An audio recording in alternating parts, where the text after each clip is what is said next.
Hey guys, Mr. Nadal here, and for Science Today, I want to talk about organisms and where they came from.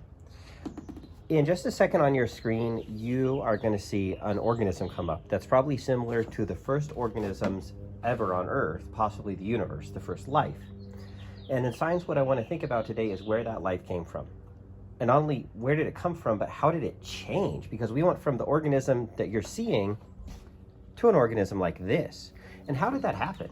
We also turned it into organisms like this. And organisms,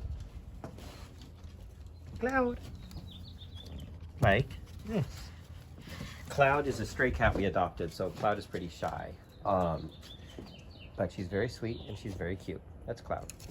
So I want to talk about how that happened. How did we go from a little bacteria or a one-celled organism to the kinds of organisms that we see around us today? And what's interesting is they all came from the same thing. I mean, even though they're so different, there's so much diversity. Like just looking around our yard, things have changed tremendously over time, right? Even here's our chicken. Here's Henrietta. And even Henrietta came from that bacteria you saw, right? All of them came from the same thing. And you can now see how small Chi-Chi is. Henrietta is not a big chicken, about the same size as Chi-Chi, maybe even a little bigger. So I really want you to think about that. Like, I'm gonna stop and I want you to just think, how do we get from a bacteria to Henrietta, to Chi-Chi, to the grass, to our berry vines?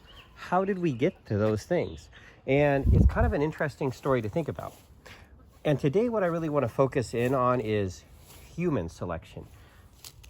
Humans did some of the work. They did what's called artificial selection, where humans changed wild plants and animals to suit their own needs. Because you would never find Henrietta in the wild. You would never find Chi-Chi or Cloud in the wild, but you would find animals somewhat similar. And it's because humans changed them on purpose. And right now I really want to think about plants. We'll be thinking about animals next week, right? This is actually an artichoke plant. You would not find this plant in the wild. Humans have changed it from a wild plant to look more like this. Similarly, this is kale. You would not find this plant walking around in a forest, but you'd find it in human gardens because we took a plant and humans modified it. We changed it to suit our own needs.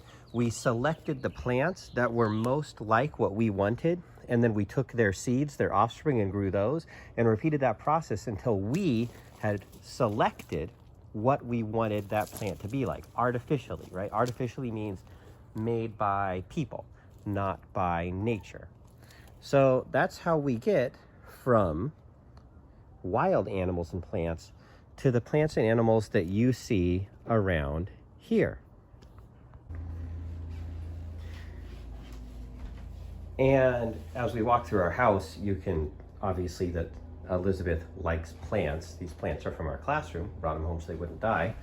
And I also want to go out here. We are working on growing a lemon.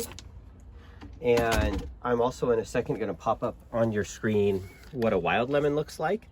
And it's because humans have modified those wild lemons to look like this. So we've made a lot of changes to our environment. The same thing with these flowers are not similar to what you'd find in the wild, but humans have made them this way over time to suit their own purposes based on what we think is attractive, right? Originally, these flowers were this way to make themselves look attractive to insects. So all this stuff has been changed by humans. And today, I want to understand how. And once we understand how humans can change plants and animals, we're going to understand how nature can also change plants and animals so that they go from bacteria to what you see here, these plants and animals, and even from a bacteria to people, like you see right there. So that's it. More coming up.